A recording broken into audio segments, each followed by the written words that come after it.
भी धक धक कर रहा था।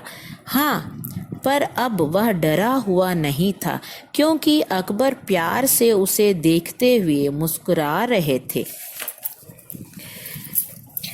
तुम्हारा नाम क्या है? अकबर ने नरम आवाज में पूछा। केशव, उसने नपा तुला जवाब दिया। केशव, क्या तुम मुझे नक्काशी करना सिखाओगे? उलझन में पड़े केशव ने तुरंत सिर हिला दिया। तब तो तुम्हें मेरे लिए हथौड़े और छेनी का भी इंतजाम करना होगा।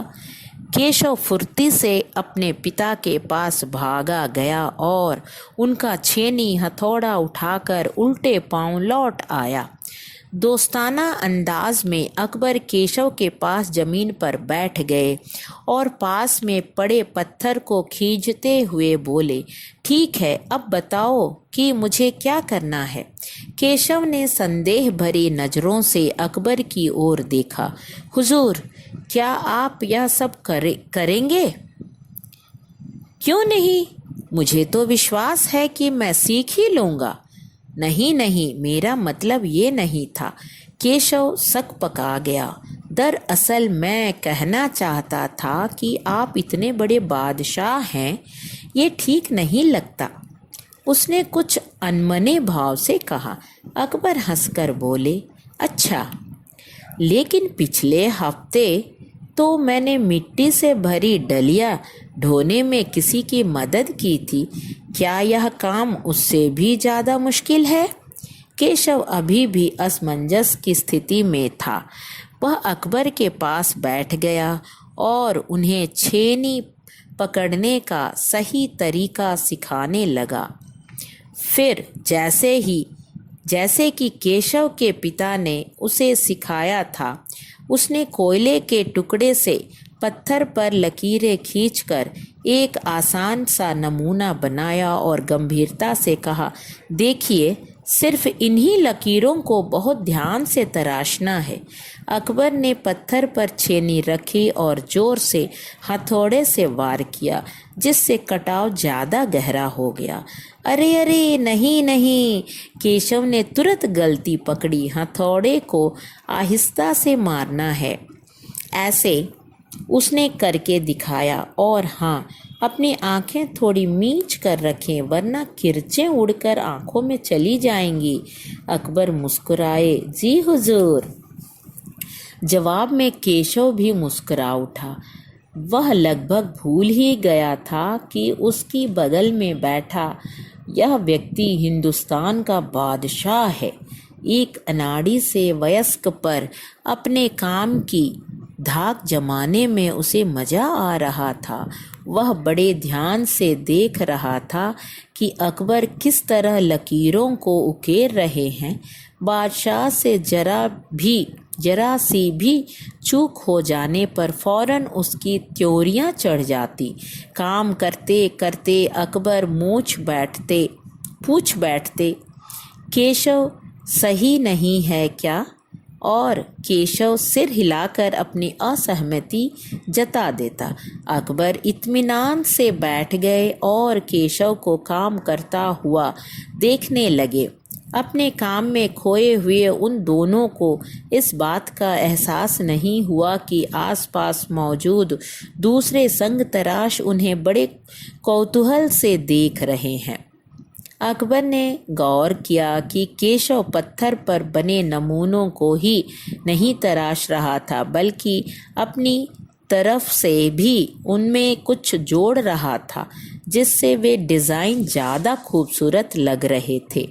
लड़के के काम करने के अंदाज को देखकर अकबर ने धीमे से कहा, केशव, देखना, एक दिन तुम बहुत बड़े फनकार बनोगे। हो सकता है कि एक दिन तुम मेरे कारखाना में काम करो। कारखाना? कैसा कारखाना? बस एक बार ये महल तैयार हो जाए और लोग आगरा से आकर यहाँ रहने लगे, तब मैं कारखाने बनवाऊंगा। इन कारखानों में मेरी सल्तनत के सबसे बढ़िया फनकार और शिल्पकार काम करेंगे। चित्र बनाने वाले कलाकार, गलीचों के बुनकर, संग तराश पत्थर और लकड़ी पर नक्काशी करने वाले शिल्पकार सभी यहाँ वहाँ काम करेंगे। केशव का चेहरा चमक उठा। वह मुस्कुराते हुए बोला, मैं वहाँ जरूर काम करना चाहूँगा। अकबर उठ खड़े हुए। जाते हुए बड़े प्यार से केशव का कंधा थपथपाया और कहा, अच्छा बेटा, अपना काम जारी रखो। हुजूर, क्या आप दोबारा आएंगे? केशव ने बड़ी उत्सुकता से पूछा। मैं ज़रूर आऊँगा केशव। फिर तो पूरे दिन संग तराशों के बीच केशव की धूम मची रही। वह बार बार बादशाह से हुई अपनी मुलाकात सबको सुनाता रहा। रात हो चली थी। केशव बहुत थका हुआ था। वह आँखों में नींद कहाँ। वह धीरे से अपने पिता के बिस्तर में घुस गया। पिता ने मुस्कुराकर कहा, तुम तो अभी से इतने प्रसिद्ध हो गए हो। बादशाह सलामत ने कहा है कि एक दिन मैं बहुत बड़ा कलाकार बनूंगा। अपने सिर को पिता की बाहों के सहारे टिकाकर केशव धीरे से बोला, हमारे बादशाह बहुत ही नेक इंसान हैं। बिल्कुल सही, पिता ने कहा। कुछ सोचकर केशव ने पूछा, बाबा एक बात बताओ, बादशाह के पास आगरा में एक से बढ़कर एक खूबसूरत महल हैं, फिर वे सीकरी में यह शहर क्यों बनवा रहे हैं? पिता ने कुछ याद करते हुए बताना शुरू किया। हाँ बेटा, बादशाह का आगरा बहुत सुंदर शहर है, पर सीकरी में नया शहर बनवाने का भी एक खास कारण है। मैंने सुना है कि जब बादशाह अकबर की कोई संतान नहीं थी, इस वजह से वे हर वक्त परेशान रहते थे। वे बहुत से साधु संतों और फकीरों के पास गए। भटकते भटकते बादशाह ख्वाजा सलीम चिश्ती के पास सीकरी आए। उन्होंने ही बादशाह को बताया कि उनके एक नहीं तीन संतानें होंगी, शाहजादा, सलीम, मुराद और दनियाल। केशव ने चहकते हुए कहा, बिल्कुल सही। तब बादशाह ने ख्वाजा सलीम चिश्ती के सम्मान में सीकरी में नगर बसाने का फैसला किया था। केशव ने कहा, अच्छा, अब समझा।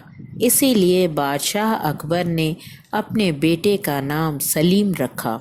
हाँ, और इसी कारण हम यहाँ एक नए शहर के लिए पत्थरों को तराश रहे हैं।